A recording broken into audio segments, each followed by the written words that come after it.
In 1342, a merchant named Thomas Walpole visited the Southwark stews across the Thames from London and returned home with what physicians called the burning disease. Within 3 months, his lips had rotted off. Within 6, his nose had collapsed inward, leaving a gaping hole where cartilage used to be. By the time he died 18 months later, his face had become so grotesque that his own children refused to look at him.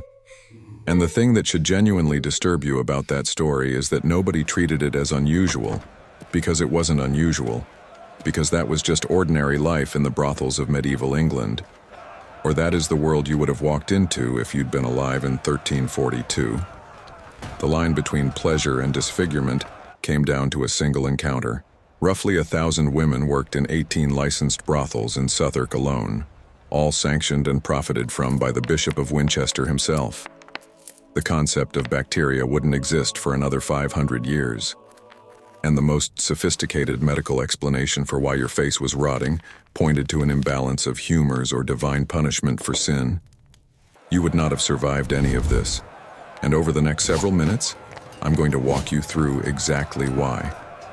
Starting with the first thing you'd notice: the bell, the cardinal's hat, the swan, the castle. These weren't taverns. They were the 18 licensed brothels that lined Bankside in Southwark, and they operated under the direct jurisdiction of the Bishop of Winchester. That's right, a bishop licensed prostitutes, collected their rent, and fined them when they broke his 36 regulations. So profitable did this arrangement prove that the women themselves became known as Winchester geese. And to be bitten by a Winchester goose meant to contract what medieval England politely called the burning disease.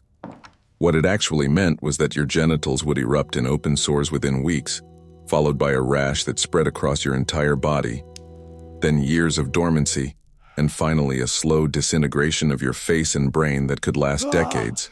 But in 1342, you had no way of knowing any of that, because the disease was invisible until it wasn't. Let me take you inside one of these establishments. Your brothel, if you were unfortunate enough to visit the Cardinal's Hat on a Saturday evening in 1342, operated under strict regulations. The women could not work on Sundays or religious feast days. They were forbidden to drag men in by their cloaks, a violation punishable by a 20-shilling fine. No woman with the burning disease was permitted to work, according to Ordinance B25. But here's the problem.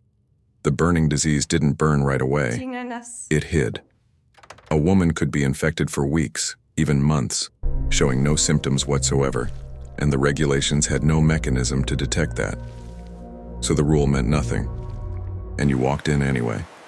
The stews got their name from one of two sources, either from the Norman French word estoues, meaning stove, because they heated water for baths, or from the stew ponds on the bishop's land where he bred fish. Both explanations are equally medieval. Either way, by 1342, the word visiting the stews carried enough innuendo that everyone knew what you were really doing.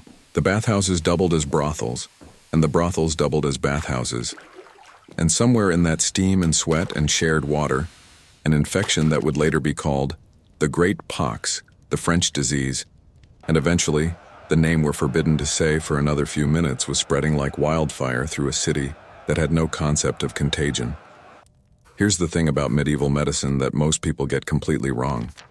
Medieval physicians weren't ignorant. They were writing extensive treatises on genital diseases centuries before the outbreak we're about to discuss.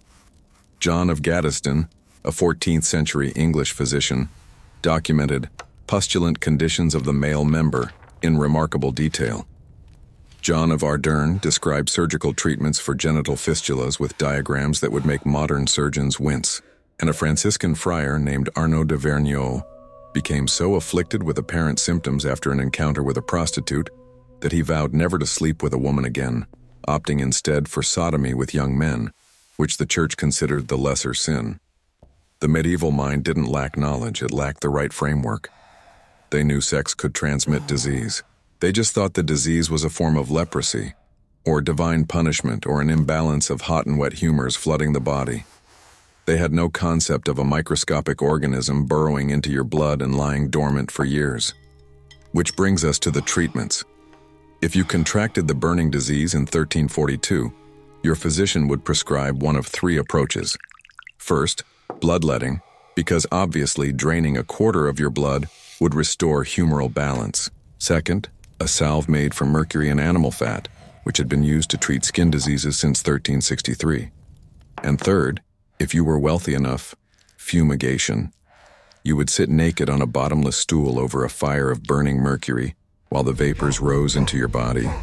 The goal was to make you salivate, which physicians believed expelled the disease. What it actually did was poison you. Mercury salts dissolved your gums, loosened your teeth, and caused ulcers in your mouth and throat so severe that some patients' jaws simply rotted off. One 16th century phrase captured the dark irony perfectly. One night with Venus, a lifetime with Mercury. Except in 1342 it was worse, because the disease didn't even have a name yet. It was just the thing that happened when you visited the stews. Now let me show you what that thing looked like. The infection progressed in 3 stages. Stage 1, the chancre. A painless sore appeared at the site of contact, usually within 3 weeks. It healed on its own after a month or two, convincing you that whatever it was had gone away. It hadn't. Stage 2, the rash. Weeks or months later, your entire body erupted in pustules and lesions. Your hair fell out. You developed condylomata, grotesque wart-like growths in the groin and armpits. Fever, aches, and exhaustion followed. And then after months of agony, the symptoms vanished again. This dormant phase, called latent infection, could last years, decades even. You'd think you were cured.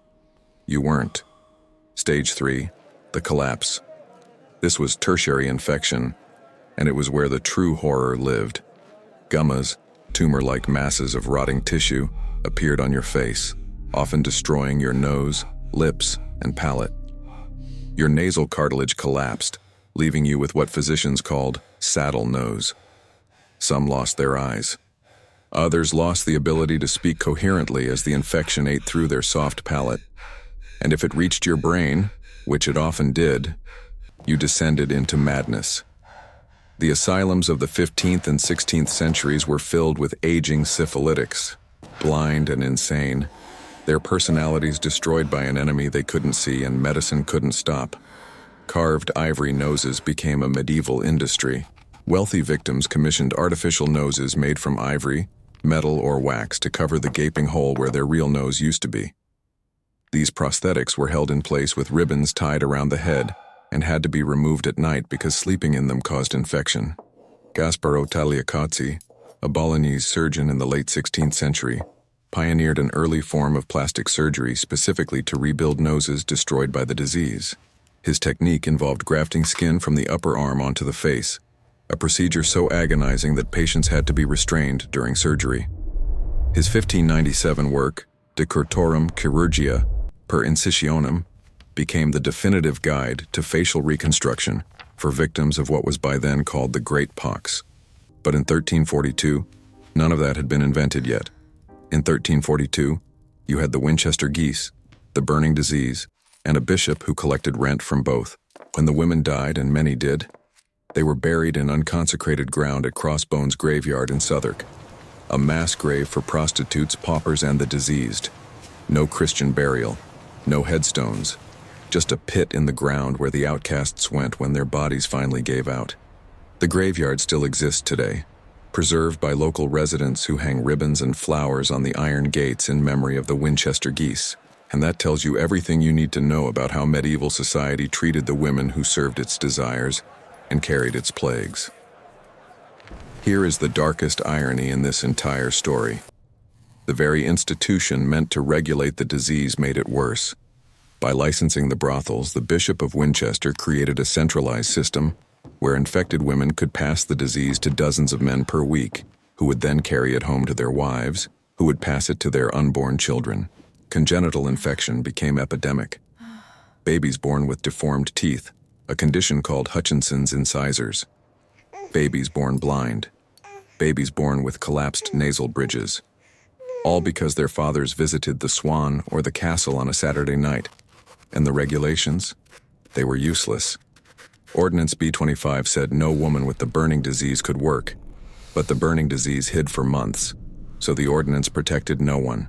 The catastrophic irony deepened in 1546 when King Henry VIII ordered the closure of the Southwark stews.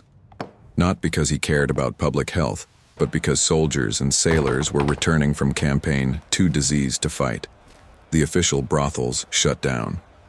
The women moved to Cock Lane, Petticoat Lane, and Gropecunt Lane. Yes, Gropecunt Lane was a real street name in medieval London, and yes, it meant exactly what you think it meant. And the disease kept spreading. Because closing the brothels didn't cure the disease, it just made it harder to track. You wouldn't have lived to see any of that, because in 1342, your odds of surviving a single encounter depended entirely on luck. You would have lived in a city where bishops profited from vice, where physicians prescribed mercury poisoning as medicine, and where a night of pleasure could condemn you to decades of disfigurement and madness. A doctor who believed your face was rotting because Venus had cursed you would rub mercury salve into your skin until your jaw fell off. And if that didn't work, he might fumigate you with toxic vapors until you died of poisoning instead. And you would have watched others lose their noses, their lips, their minds, knowing that you could be next.